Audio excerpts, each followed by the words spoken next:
Chapter 9. Darcy held the door to the drawing-room open while Elizabeth entered. "I did not realise that your aunt and uncle were the Mr. and Mrs. Gardner, who helped Mrs. Verity with finding positions for some of her charges." "I did not know it either until yesterday, when my aunt proposed my coming with her on her errands today." She took a seat in one of the 2 chairs tucked into the corner of the room nearest the door, and furthest from where Nellie sat playing with her son. "I was intrigued by her description of this establishment and readily accepted." "Your sister did not join you?" Darcy asked as he made himself comfortable next to her. "No," Elizabeth replied. "Jane had promised our cousins that she would play with them today, and breaking a promise is not something one should do, especially where children are concerned." "I could not agree more." Elizabeth drew a breath and expelled it slowly, in an attempt to quell the flutters in her stomach. "I wish to apologise," she began. "There seemed no better way to get the ordeal over with than to simply begin, without a long prelude or a drawn-out exchange of pleasantries." Darcy's brows drew together. "For what?" "I have thought, and spoken very poorly of you. I judged your character incorrectly." She dropped her gaze to her hands. It was so difficult to look at the startled and slightly sad look on his face. She would be hurt if she had been abused as she had abused him. "I truly hope that you will not hate me," she murmured. "I do not see how I could," he replied. She lifted her eyes and gave him a sad smile. "I believed what Mr. Wickham told me about you. I thought you were arrogant and rude and deserved to be spurned, and so I spoke harshly about you to my friends and relations." Her gaze dropped once more to her hands. "It was wrong, but that is not the worst." "It is not?" She shook her head and searched for her handkerchief in her pocket. She was quite certain that she would not complete this part of her confession without needing it. "Your sister made it clear to me that I had been deceived in my opinion of you, and I have seen by your behaviour in the times when we have met here in town that you are not arrogant and rude. You are reserved, and perhaps a bit aloof at times, but not improperly proud, as I had accused you of being." She shook her head again. Oh, what would he think of her when she told him what she had believed about the child who was squealing in delight over something his mother had said? "When Mrs. Verity was giving us a tour today, I was surprised to see your maid in this room." Mrs. Verity explained that Robert was one of the children in her care, and the result of a gentleman at Nellie's place of employment using her badly. "I knew she worked for you."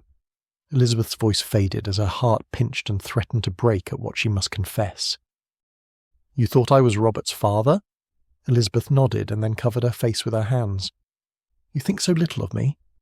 Elizabeth could hear the pain in his voice, and the tears that threatened began to fall. She had no voice or words, so she simply shrugged and shook her head. She did not think of him poorly. Not now. His good opinion, for which she had longed since their first meeting, was something she knew she had lost forever. How could it not be lost after thinking something so dreadful? "I see," he said as he rose from his chair. "Thank you for informing me, before I made a complete fool of myself." "Please," Elizabeth choked out. "Please, forgive me. I was so wrong, so very wrong." "I shall consider it," he replied softly. "Nellie, Harris will see that you're returned to Darcy House." "Please," Elizabeth begged. "I will consider it," he replied again. "I need to think," he added, and then quit the room, leaving behind a softly sobbing Elizabeth. She had thought he was Robert's father. She had considered him the sort of man who would use a maid employed in his own service in such a fashion. Did she know nothing about him? Had his insult and the tales of that blasted scoundrel blinded her to seeing anything of value in him? He took his hat and gloves from the table near the door, and placing his hat on his head, stepped out onto the front step. He looked up the street and then down. Deciding that going up the street was perhaps the best place to find a hackney to drive him to anywhere where she wasn't, he descended the steps and after a quick word with his driver turned right and began walking. He had not gotten very far before a familiar voice stopped him. "Mr. Darcy! Mr. Darcy!" He turned to find Riley running after him with a walking stick in his hand. "You forgot this, Mr. Darcy," Riley said, as he finally reached where Darcy was. "Thank you, Master Riley," Darcy said, taking his walking stick from the lad. "Mr. Darcy," the boy called as Darcy turned to continue walking. "Yes?" "A good man forgives, does he not?" Darcy's brow furrowed. "Of course." Riley nodded, as a sad look crept across his face. That is what I thought. Darcy watched the boy walk back toward Mrs. Verity's. His shoulders were slumped, his hands were stuffed in his pockets, and he kicked at nearly every pebble which lay on the walkway. That was not how Riley normally carried himself. "Master Riley," Darcy called. The boy stopped and turned toward him. "Yes, sir." "Sir?" Darcy blinked. Riley used his name, not sir, whenever they spoke. "Are you well?" The boy's chin lifted. "I am." Darcy shook his head. "No, I do not believe you are." He took the few steps necessary to reach where the lad stood. "I have offended you in some way. I can see it on your face, and hear it in your words. What is it?" Riley lifted his chin once again and gave Darcy a very imperious look for one so young. "A good man forgives, sir." He gave a sharp nod of his head. "If you will excuse me, I have duties which need my attention." Darcy stood staring after the child. Being scolded by a younger sister was nothing compared to being called to correct behaviour by an orphan, who at one time worshipped the ground on which you walked, but now hung his head in disappointment at your actions, or lack thereof. He trotted up next to Riley. "I just needed time to think," he explained to the child, "to sort through the thoughts in my mind." "She was scared," Riley blinked back tears. "I told her good men forgive." "Miss Elizabeth was scared?" Darcy asked, now that he thought about it. She had seemed rather nervous when she'd greeted him. Her eyes had not met his nearly as much as they normally did. "Yes." "Of what?" "She was afraid that you would not forgive her," Riley replied. "Oh, she did not say it was you, but I could tell." Darcy felt as if Riley had hit him in the gut. "She thinks you are a good man," the boy said, adding a second blow. "She thought I was Robert's father." Darcy was unsure why he felt a need to explain this to a child. "But you are not, and she knows that now." When stated like that by a lad of 11, it sounded rather obvious. "You did not know she had thunk any of those things," Riley added. "Thought," Darcy corrected. "I did not know that she had thought any of those things." He shook his head and slowly expelled a breath as he looked over the boy's head to Mrs. Verity's. "She did not have to tell me, did she?" "No, but when she asked what she should do, I told her what Mrs. Verity always says when we do something that's not right." Darcy's lips curled into a wry half-smile. "Apologise?" Riley nodded. "It was good advice, and it is advice I should follow." He blew out a great breath. "You are a good lad, Master Riley."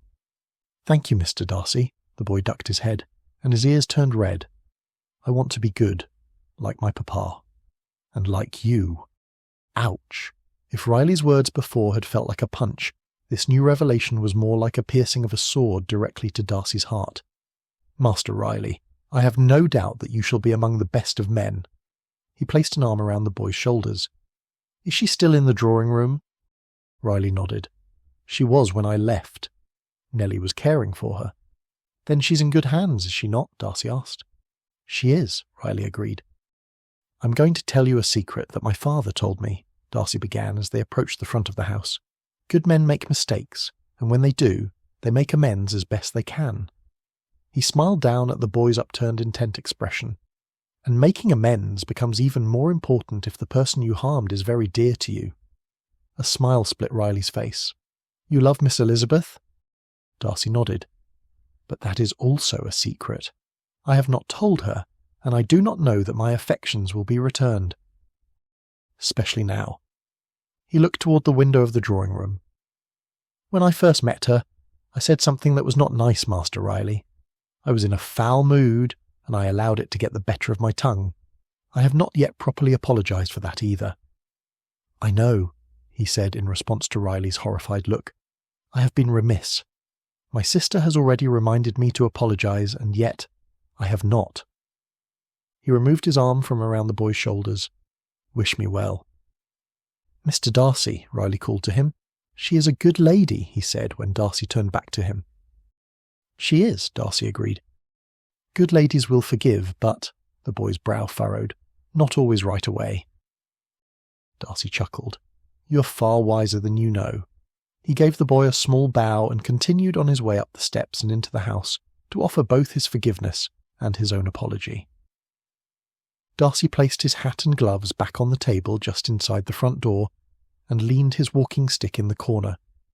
Then, After straightening the sleeves of his jacket and aligning the buttons on his waistcoat, he sucked in a deep breath, expelled it, and with a slightly trembling hand opened the door to the drawing-room. Elizabeth still sat where he had left her, but Nellie knelt beside her, rubbing her arm from elbow to shoulder and back as she whispered to her. Robert had climbed up onto the arm of the chair and was patting Elizabeth's back. Darcy closed the door quietly, dug his handkerchief out of his pocket and approached her. Nellie looked up at him, with displeasure clearly written on her face. "I have considered it," Darcy began, "and I would be a fool to not forgive you." He knelt before Elizabeth. "I only hope you can find it in your heart to forgive me."